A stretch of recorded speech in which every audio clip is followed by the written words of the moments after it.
On today's episode of The Franchise, it's Friday, February 10th slash Saturday the 11th. In this episode, I'm giving out my Super Bowl 57 preview between the Kansas City Chiefs and Philadelphia Eagles. I'm not going to lie. It's been 2 weeks since we've had this Super Bowl set. We've known these teams matching up against each other in the Super Bowl for 2 weeks. I've not thought once about who I'm going to pick to win this football game.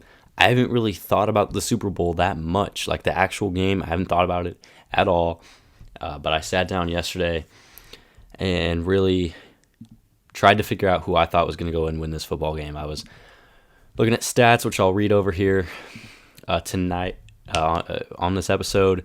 And yeah, we're going to do the Super Bowl game itself, also do some prop bets here. But before we get into all of that, franchise is available on YouTube, Spotify, and Apple Podcasts. All right, Super Bowl 57. Let's start here. Eagles are favorites in this game by -1.5. Chiefs are the underdogs plus 1.5. I think it's according to FanDuel right now, 68% of the money around there is on the Eagles, with I think it's 65% of the bets on the Eagles. So the Eagles are favored by the public right now. Chiefs are currently the underdogs. And when you look at that, it makes sense, right? I know the Chiefs do have the MVP, Patrick Mahomes. He did win the MVP on Thursday night.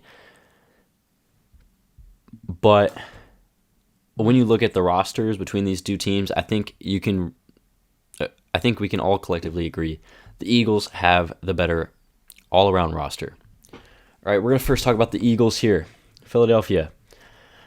Hurts this past season, during the regular season, 3,700 yards, 22 touchdowns, 66 completion percentage. In these playoffs, which I think the playoff stats are going to be more important than the collective season, because this is how the teams and players have been playing, over the last month. Hurts, 275 passing yards, 2 touchdowns, 63 completion percentage. For the Eagles in the playoffs, it's been the ground game, right? They had the first game against the Giants in that blowout win. They did not throw the football. I think Hurts had 120 passing yards. And it was the running game for both them against the Giants and then in the championship game against the 49ers. It's all about the Philadelphia running game. You look at their backs during the regular season. Sanders had 1,200 yards with 11 touchdowns, averaging 5 yards a carry. Hurts had 13 rushing touchdowns. And then in these playoffs, you have Kenneth Gainwell, 160, a touchdown, 6.2 yards per carry. Sanders averaging 4.7 with 2 touchdowns. Hurts 2 touchdowns as well in this postseason. You look over at the wide receivers. A.J. Brown, 50 yards in the postseason. Smith, 97. Dallas Goedert, 81. Both Smith and Goddard have a touchdown. So just looking at these skill positions, the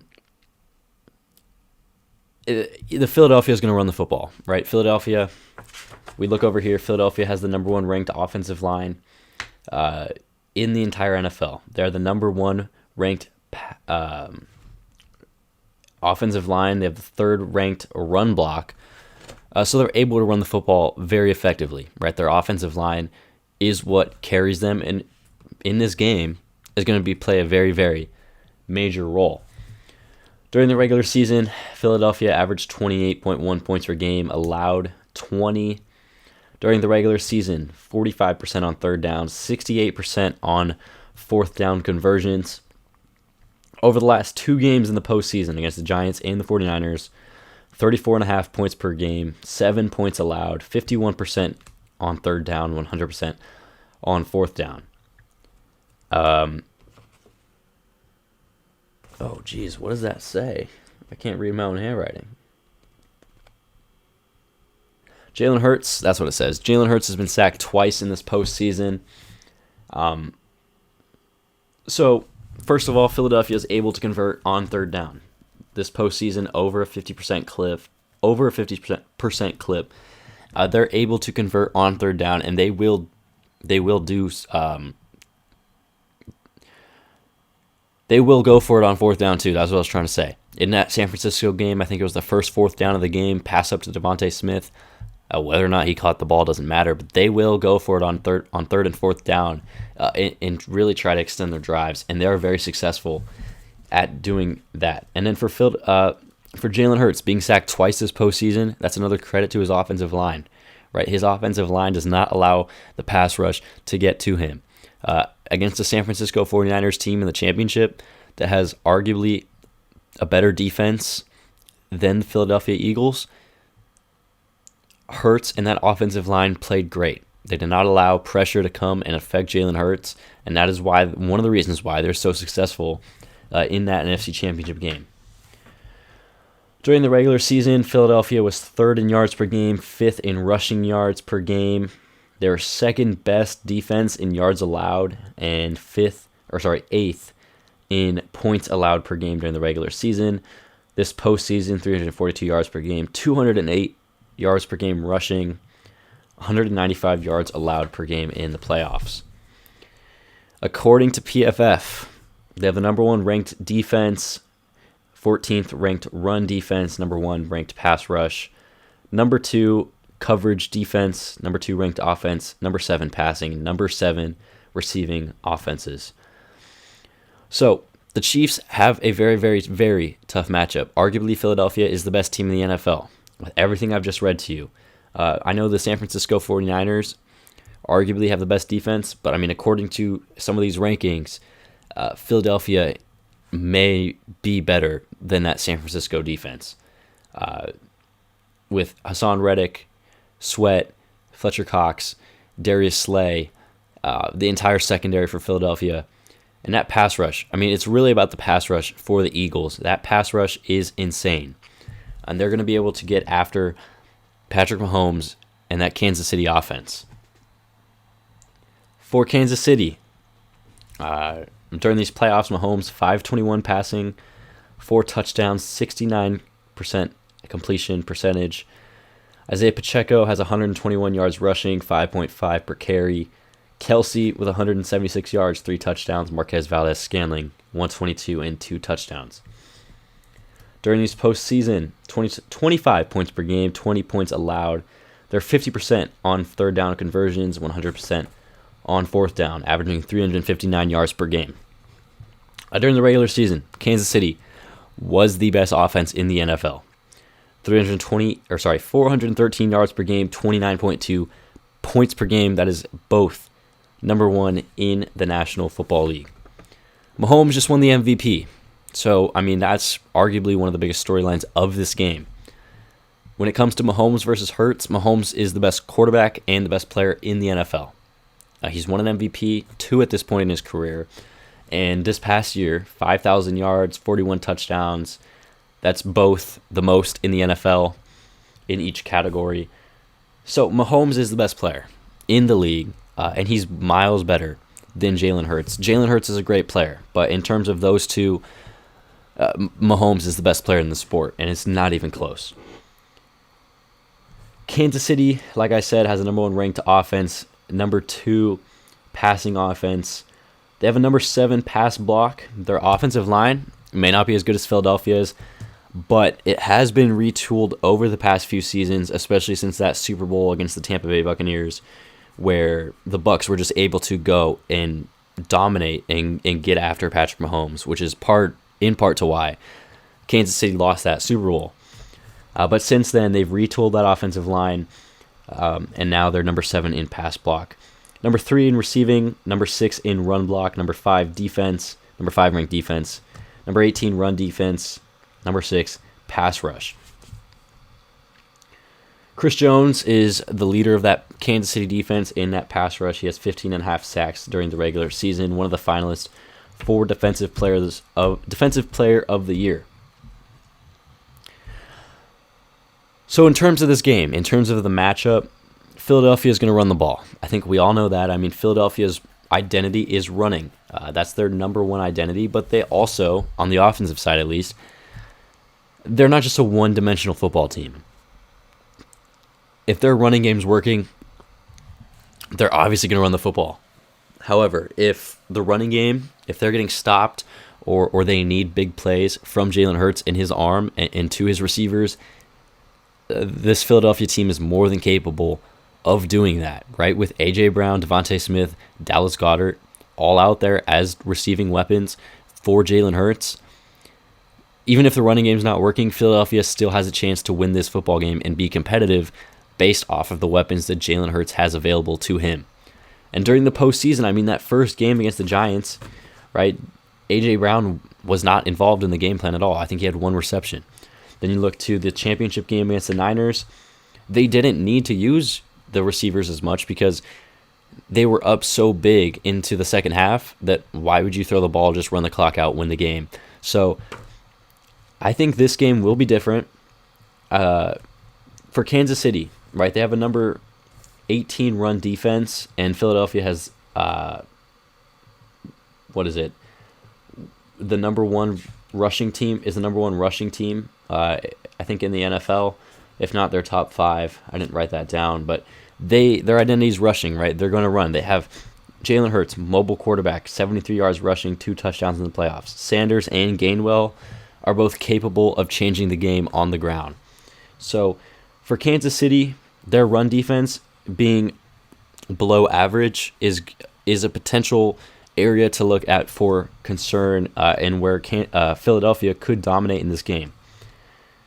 However, you have to look at the other side, and Patrick Mahomes is playing. And Patrick Mahomes and that Kansas City Chiefs team may not have the weapons that the Eagles have, right? Their receivers is really Travis Kelce, and then it's a big step. I know Juju Smith-Schuster can have some big plays, MVS, Sky Moore, McCole Hardman, Jared McKinnon.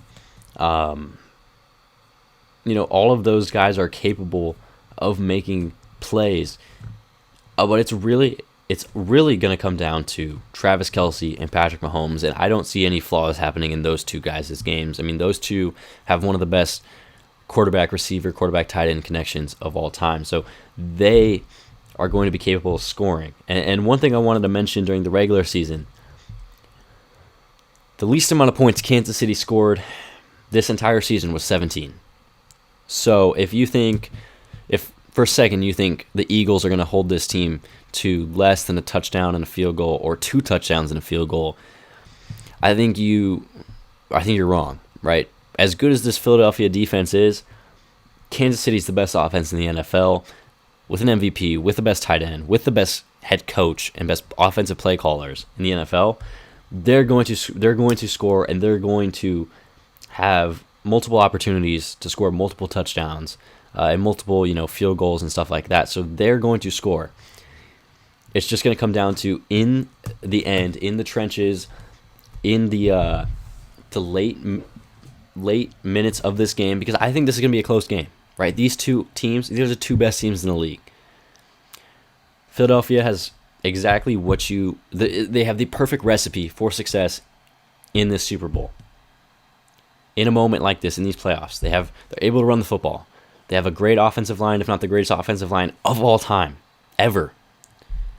They have a great defense. They have a mobile quarterback who can sling the rock and run if need be.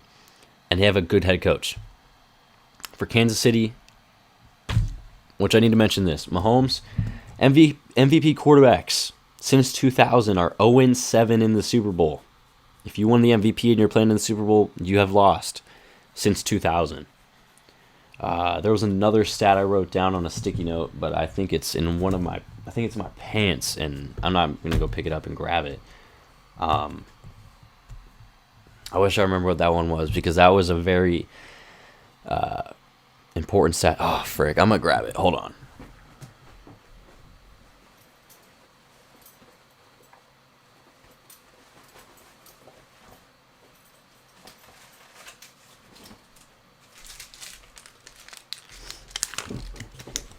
Okay, this was the other one. Quarterbacks who led the NFL in passing are 0-6 in the Super Bowl. So you have 2 trends that are going against Patrick Mahomes and the Chiefs, right? Mahomes has won the MVP this past year, and they're 0-7 since 2000. Mahomes led the league in passing yards, and quarterbacks are 0-6 in the Super Bowl.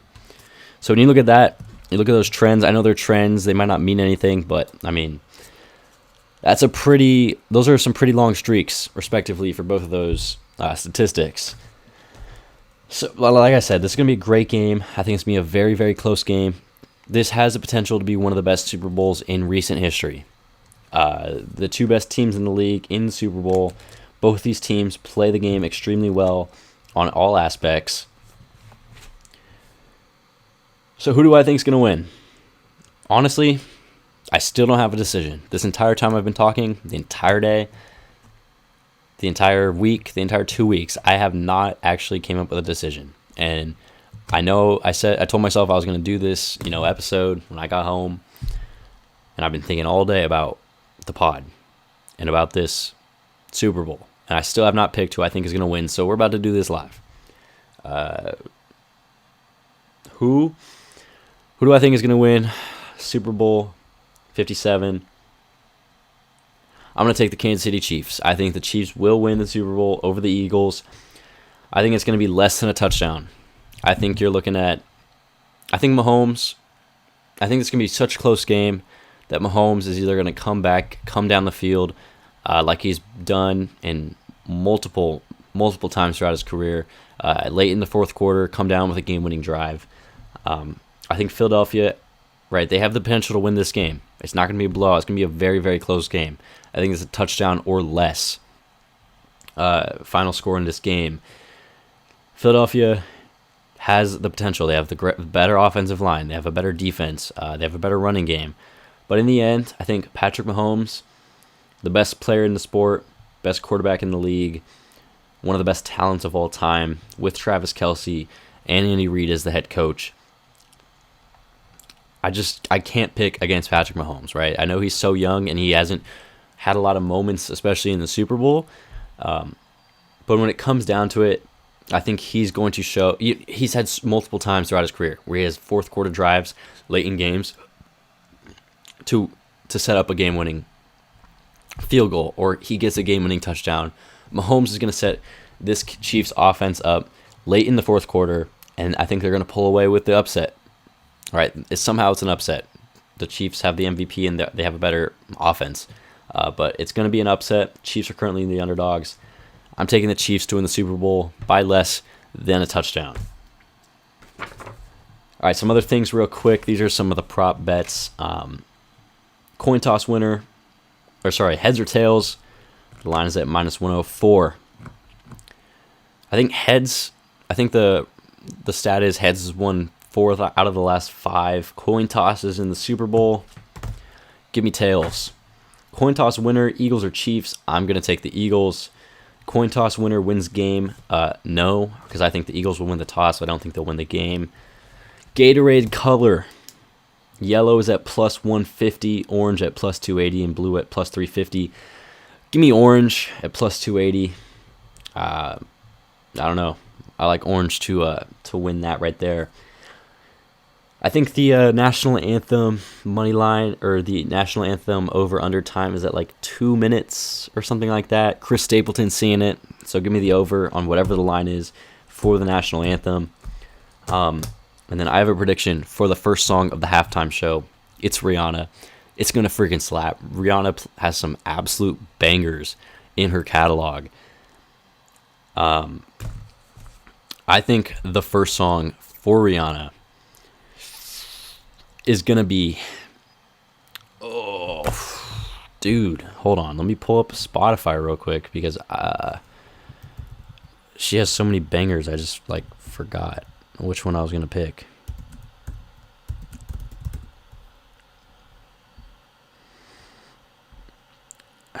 Yeah, give me like Umbrella. I think Umbrella is gonna be the song that she goes with. If not, Only Girl in the World is a potential one right there. Where Have You Been?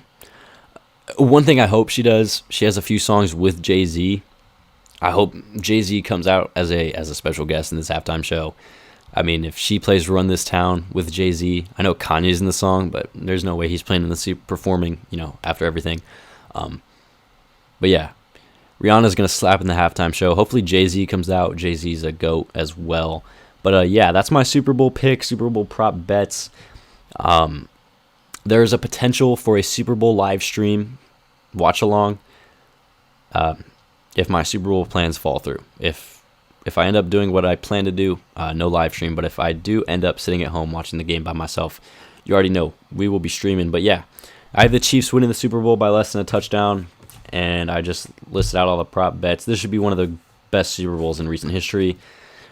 See you guys on Monday when we recap Super Bowl 57. Yeah, the big game is finally here. So we'll see you guys on Monday. Enjoy the weekend. Enjoy the Super Bowl.